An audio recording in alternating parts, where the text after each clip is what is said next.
are Locked On Bama, your daily podcast on the Alabama Crimson Tide. Part of the Locked On Podcast Network, your team every day.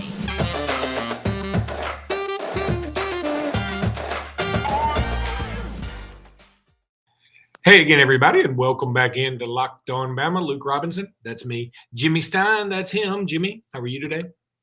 Oh, I'm awesome. It's the weekend. Weekend, do what you want to do.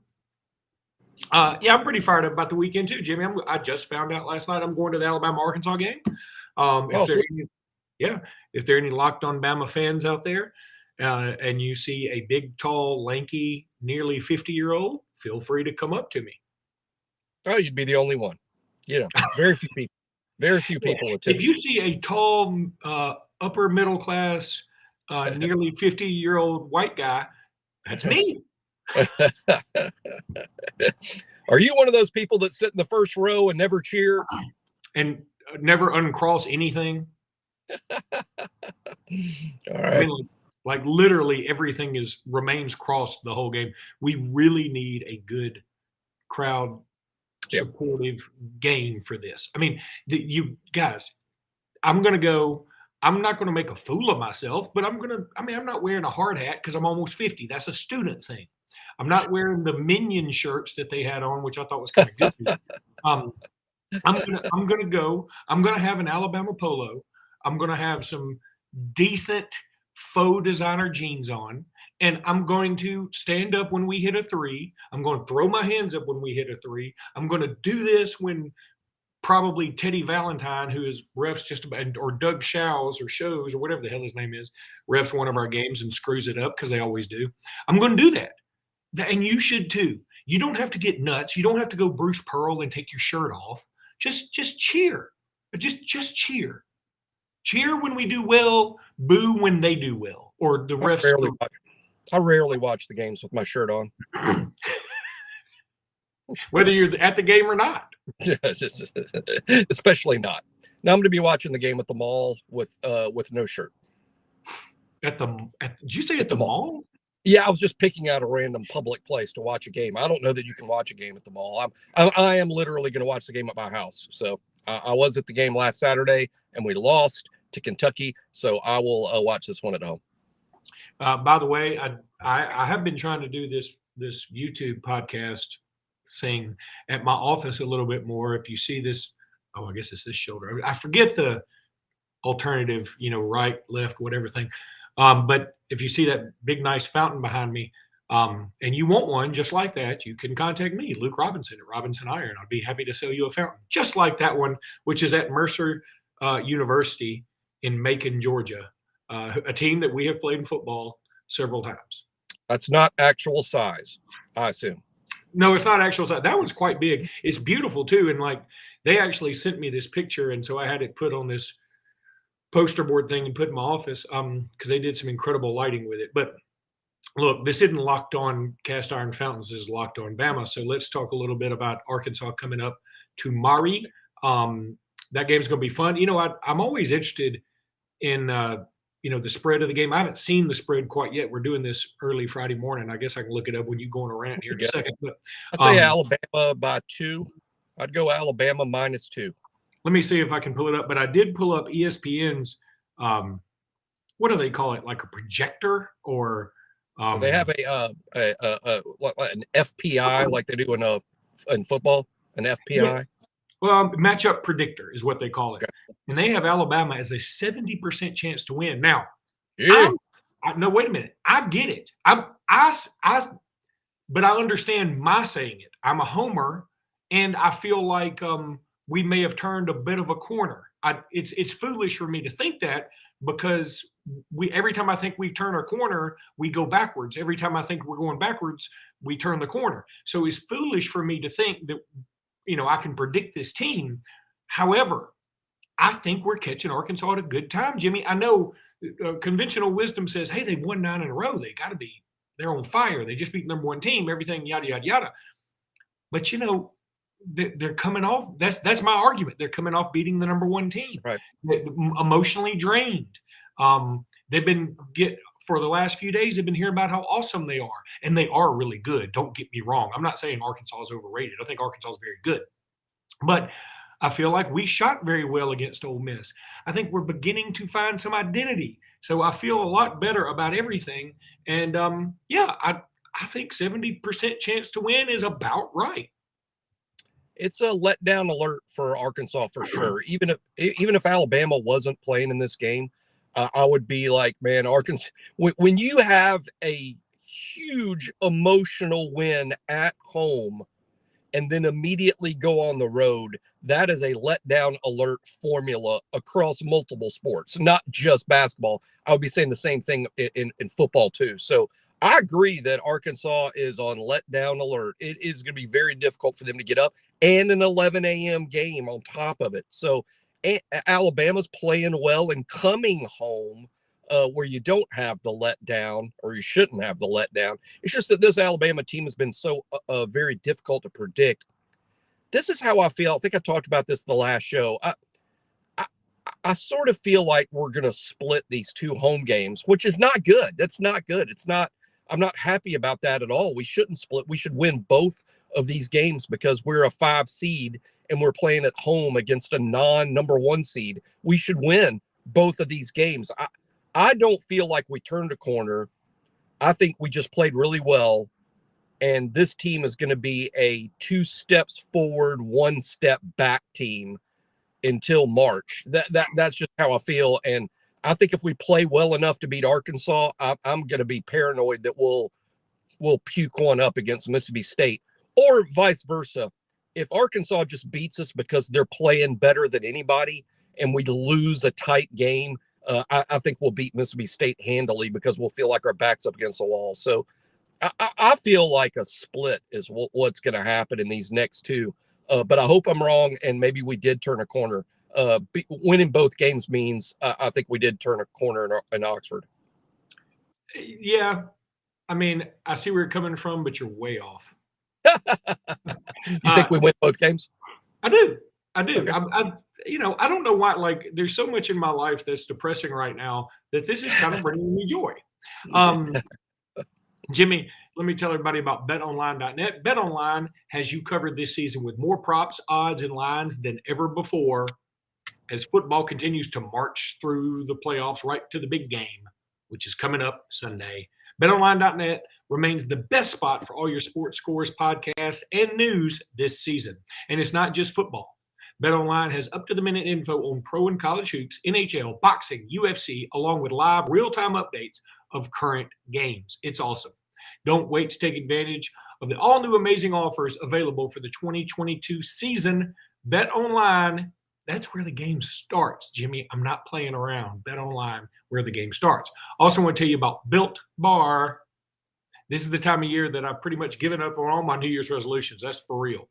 But not this year. I'm sticking to my resolution to eat right thanks to Built Bar. It almost feels like it's not really a resolution because I enjoy eating them. I love them. Have you tried the Built Puffs? They're awesome. If you haven't, you're missing out on one of the best Built Bar's best tasting bars. I said that wrong. Doesn't matter. They're awesome.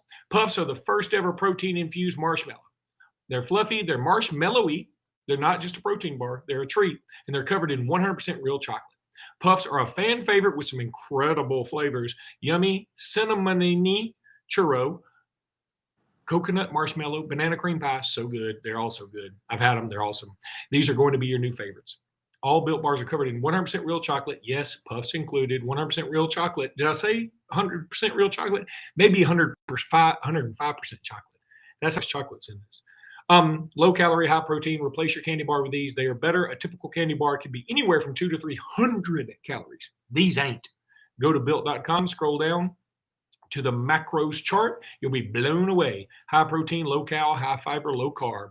Most Built Bars contain 130 calories, 4 grams of sugar, 4 net carbs, and 17 grams of proteins. Mint brownie, coconut, almond, all new for this month. White chocolate cookies and cream. They're all delicious. Go to Built.com. You'll love it. Go to Built.com. Use promo code LOCK15. Get 15% off your order. Use promo code LOCK15 for 15% off at Built.com.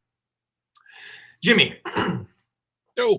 A little bit of a random short segment here. And then I think the last segment, once again, we're going to spend it on As the Planes Turn, because the Brian Harsin thing is still hilarious. You know, well, I did laugh. You must be right. I laughed. You know, this dawned on me. This is out of left field. Is Mac Jones becoming everybody's favorite former Alabama quarterback very quickly? Did you see the video of his being mic'd up at the Pro Bowl, and like he's talking shit to the NFC All Pros as a rookie? He does the gritty dance poorly, but he still does it confidently. He's talking to all the dudes as if he's a 17-year vet. I'm telling you, I feel like, weirdly, Mac Jones is going to end up being everybody's favorite former Alabama quarterback. And I love me some Tua. Tua is the dude. I love Jalen. I still consider Jalen an Alabama quarterback. Always will. He Oklahoma rented him. Jalen is ours. But then Bryce Young. Bryce Young is fabulous. I mean, Bryce Young he's Prince. Bryce Young is so cool. He's Prince. He dresses like Prince. He's small and diminutive like Prince, but he's uber talented like Prince, and he's completely likable and cooler than you can even imagine. But Mac Jones sort of has a dad bod. He's funny. He's relatable. He bided his time. There was no threat of transfer, and then he goes to the pros and he kicks ass, even when he throws for 10 yards against Buffalo. I mean, it's amazing.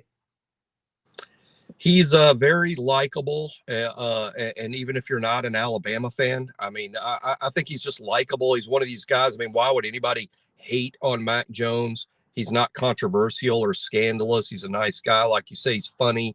He looked like $1 million last night in his tux. So going to the Oscars last night, that was crazy. Second in Rookie of the Year.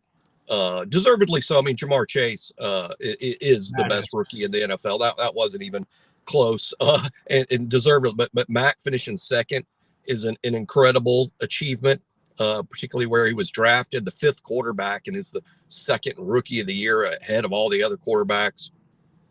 Very exciting times for Mac. With Jalen, I think, this offseason in Philadelphia is almost sort of a debate. Are we committing to Jalen or are we not? And it's sort of controversial. Tua, same thing. I mean, now he's got a new coach coming in, and is the new coach going to be a bigger believer in him than the last coach? Whereas Mac, it feels like you ought to go ahead and bet he's going to be the Patriots quarterback for the next decade.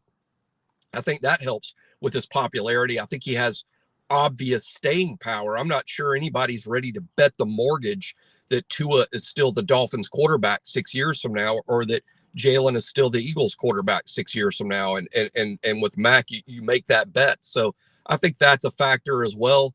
And now this upcoming season, we have a fun side story to the upcoming football season is, where's Bryce going to go in the draft? Is Bryce going to be the number 1 pick? Is he too small to be the number 1 pick? I mean, that's the discussion point we'll hear all next fall. And that'll be fun, because even if Bryce doesn't go number 1, he's still obviously going to go very high in the draft, probably, at least as high as Tua, who went, I think, 5th. I just find it odd. And that's the way life is sometimes. Tua quickly became my favorite Alabama quarterback. I mean, the moment I saw him practice before the Clemson semifinal game when he was a freshman, I just said, this is my dude from here on out. And then, the Jalen was my dude before that. And I liked Mac, but I think I was like everybody. Like, you had Najee Harris, you had an offensive line that was incredible. You had Devontae Smith and Jalen Waddle, and you had a bunch of dudes, man, and it was pretty easy to throw it up. But now I'm appreciating him more since he's been gone. And you don't know what you got till it's gone. That either some BS Metals 80s band said that, and I agree with it. Cinderella. It was Cinderella? Okay. It was Cinderella. I'm more of a Cinderfella fan. You remember Cinderfella Dana Dane? I do not. I do not. You don't know Cinderfella Dana Dane? Oh my God, you got to. I don't. What is that? Is that like a play or It was something? a rap. It was a Oh. okay. It was sort of like Cinderfella Dana Dane. I think the song was just called Cinderfella, and he's Dana Dane. But he was a rapper in the '80s, and he sang with a British accent for no reason. And oh man, I might have to. I wish I could. This is why I need training on this YouTube stuff. I would interject dial it up. Cinderfella into this and let everybody hear it who doesn't know. But there's some people who are watching this who know what the hell I'm talking about. Cinderfella, and I'll tell you something. This is God's honest truth, and this is another thing I would interject. Okay, I'm an old school rap guy. Like I just obviously, I like obviously. Like Microphone Fiend is one of my favorite songs, but my favorite rap song of all time is Slick Rick's Children's Story. It's awesome. Have you ever heard it? I'm sure I have. It's not leaping to mind, but I'm sure that I have. Well, I'll text it to you in a minute. I'll also tweet it out for everybody.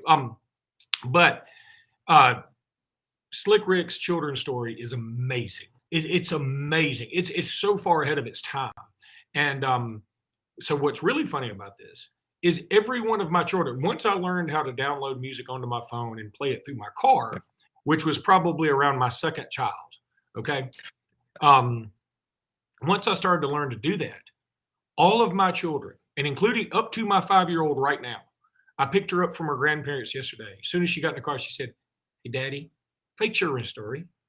And so, and the funny thing is, Children's Story is all about a guy who he's like with some he's an uncle he has 2 nephews that are like, "Hey, read us a children's story."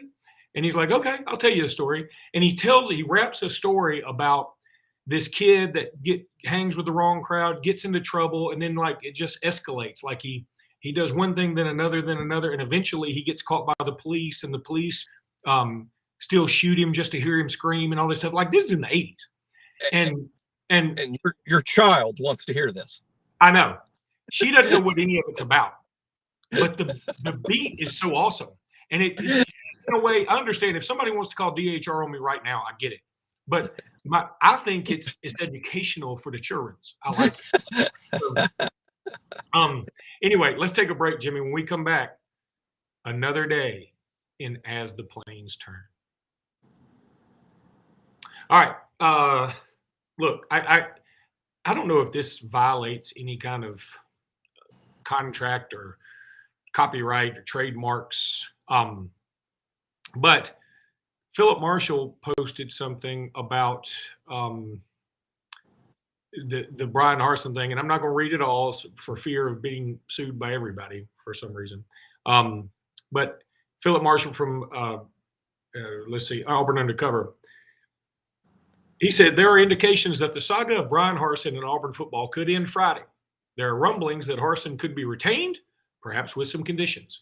There are also continued rumblings that he could be fired. What the hell? I mean, of course. Well, I mean, it means is no one knows. I mean, Philip Marshall's very connected.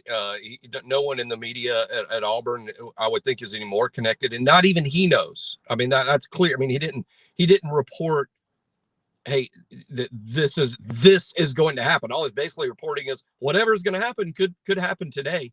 And of course it would be a tight circle. Of course it would be very little public knowledge. I mean, I think the decision makers, whoever they might be, are smartly not talking to anyone.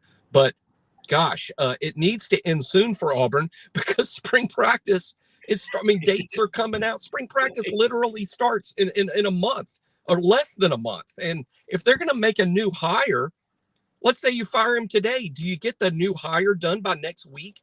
And then it's like, okay, I know that you don't even know where your office is, but practice starts in 2 to 3 weeks. They're just making a bigger mess for themselves. It's been, I mean, I legit feel bad for the Auburn fans that love that program and love that school. They don't deserve what their leadership has been abysmal throughout. I mean, abysmal. And I don't say that as an Auburn hater. I say that as like, I'd be saying the same exact thing if it was happening at Texas Tech. I mean, right. This is just outrageously bad. Now, what's funny about all this, a couple of things. I don't know if I made these comments yesterday on the podcast, but I might have, and I don't care if I did. First of all, the boosters that are apparently doing the meddling, and it has become consensus that there are some highfalutin boosters that want him out, and that's where a lot of this is stemming from. Okay, to be a highfalutin booster, you have to be pretty smart because you have a lot of money and you have to have done something to create all this wealth. So how can you handle all this so poorly is my question, number one. Number two, the fans have just eviscerated any and all boosters, just destroyed them, just said they need to quit meddling, quit doing this, quit doing that. Meanwhile, Auburn, in its infinite wisdom, announces that some boosters have paid $20 million or plus or minus to have their names on Auburn Arena and have it renamed to Auburn Arena. So while everybody's killing the boosters, saying boosters need to quit meddling, Auburn takes a big check from some boosters to rename Auburn Arena. Does anybody see all the hypocrisy in all this? There's going to be hypocrisy. Oh, and even more hypocrisy because somebody somewhere at some point this week or last week said, we got to get rid of Harsin, who's apparently having an affair with his employee. So let's go hire Hugh Freeze. Yeah, I know. Or Lane Kiffin. Or Lane. Yeah, I mean, that is just, there's your hypocrisy. Because it's all about winning. You've pointed that out before. Look, if Jordan Battle doesn't drag Tank Bigsby out of bounds, none of this stuff this last 2 weeks has happened at all. None of this has happened. This happened because of the losses highlighted by Auburn choking away the Alabama game when they had it won. That's what this is all about. Brian Harsin losing. It has nothing to do with anything else. And Auburn's treatment of coaches over the years, they have a hair trigger on firing coaches. Terry Bowden, undefeated, gone 2 years later. Chiswick wins the national championship, gone 2 years later. Tommy Tuberville wins 6 years in a row, beats Alabama 6 years in a row. Now we're flying to Louisville to hire somebody behind his back. This has been going on at Auburn a long time, and it feels like they've hit a new low. And hey, and it doesn't have anything to do with, if you're asking me, Jimmy, do you think Brian Harsin's going to be a successful winning head coach at Auburn? No, I don't. No. And I didn't think that the day they hired him, and I haven't thought it any day since. But they did hire him, and they signed a contract, and they agreed to pay him. My thing is, if you're going to fire Harsin because, hey, we were wrong, he's not the right guy, this was a mistake, fine, go ahead, be Auburn and fire a guy after 1 year because you've been doing it forever, but pay the guy what he's owed. Pay him what he's owed and cut out this charade. He's owed $18 million. Fire him and pay him. And that's what I told an Auburn friend of mine yesterday. First of all, I assume you saw the video of Brian Harsin trying to sneak out the back door. And when he snuck out the back door of the SEC coaches meeting, whatever it was, he went to the wrong car.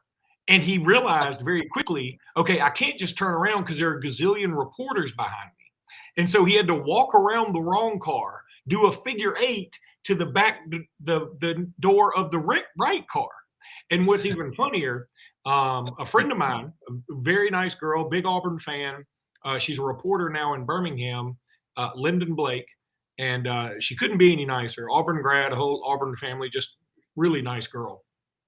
It's funny because she was one of the reporters there waiting on Harsin to come out. And she literally was like following behind him. And it almost felt like Harsin was trying to lead her on one of those figure eight tracks that you do at the go-kart races in Gulf Shores. It was just hilarious. And some Auburn people on Twitter were killing Lyndon, who is Auburn to the core, by the way. She's very professional. I mean, she's not going to be like, War Eagle when she's doing a broadcast. She's very professional. But she is Auburn to the core. And there's nothing wrong with that. Well, there's something wrong with it, but she's still a nice girl. But Lyndon, and people were killing her on Twitter. And I was like, what is wrong with people? I mean, she's doing this is her job. She can't just say, I can't be a reporter, because this might hurt Auburn. No, she's a reporter. That's what she has to do. So this whole thing has gotten nasty. But anyway, I talked to another friend of mine, and I said, we were talking about that situation. I said, at this point, he's an Auburn fan too. I said, at this point, why wouldn't Auburn just stroke a check for $18 million to be done with this? There are too many egos involved that are every minute this goes by, it looks worse and worse and worse. And at this point, if I were Brian Harsin, after that clause they put in the other day about, hey, you have to cooperate with everything, I would say, okay, that's fine. Yeah, I'm going to do everything you say. And now here's the other thing. 18 million ain't even enough. I'm going to dig in my heels. You're going to pay me more than my buyout because, Bruce Pearl didn't cooperate at all and y'all didn't say shit. And so how about that? Now, that probably has no legal standing. You're the lawyer, you know this. But if I'm Harsin, I take such a hardline stance. I don't negotiate for a damn thing. I get by every penny, at least every penny, and help with moving out.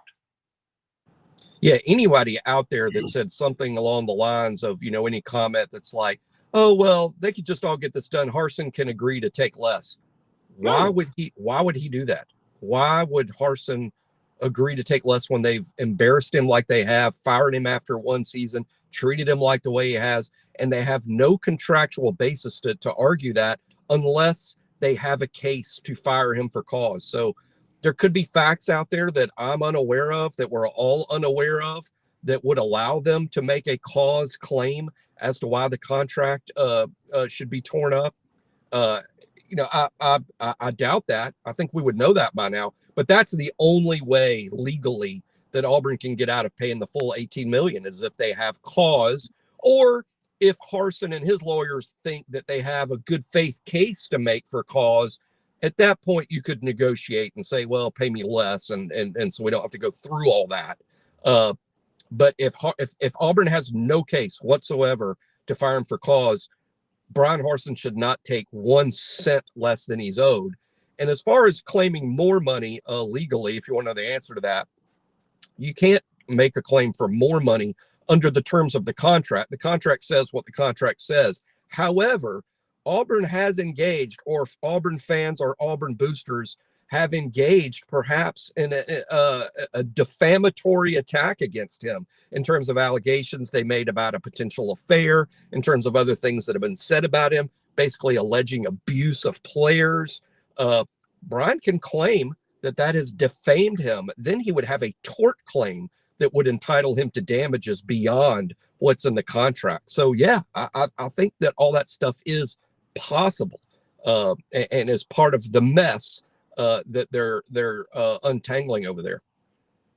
All right, buddy, that's going to do it for the day's episode. We will be back with a report on the Bama-Arkansas game next time you see us. Hey, look, do us a favor. Hit that subscribe button. We need you to hit that subscribe button. Please do that.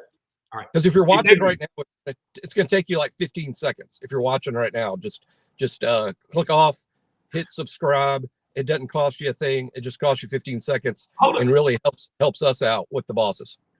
15 seconds? It takes 2 seconds. What the hell is wrong with you? I'm not good at technology. It would take me 15 seconds. I mean, yeah. Look, I'm not even sure where to find YouTube. I was like, 15 seconds? That sort of sounds like a pain in the ass when you put it that way. Okay. I mean, it's literally clicking on the subscribe button. It takes half a second. And it says subscribe, right? That is amazing. I mean, I would say that's about right, though. Something that takes, something that takes the average person half a second to do on the interwebs takes Jimmy 15 seconds. So if you extrapolate that to something that takes a person an hour on the internet, Jimmy won't be done until he's on his deathbed. I also drive slow.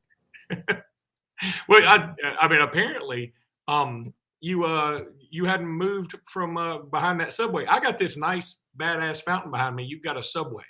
Oh, I do have a Subway button. Well, I was we were doing this very early in the morning. I'm literally doing it from the breakfast parking lot because I'm eating as soon as this is over. All right, but it's over now. It's going to take me more than 15 seconds too. Well, it's over now, so go get you a biscuit. Roll Sounds Tide. good. Roll Tide.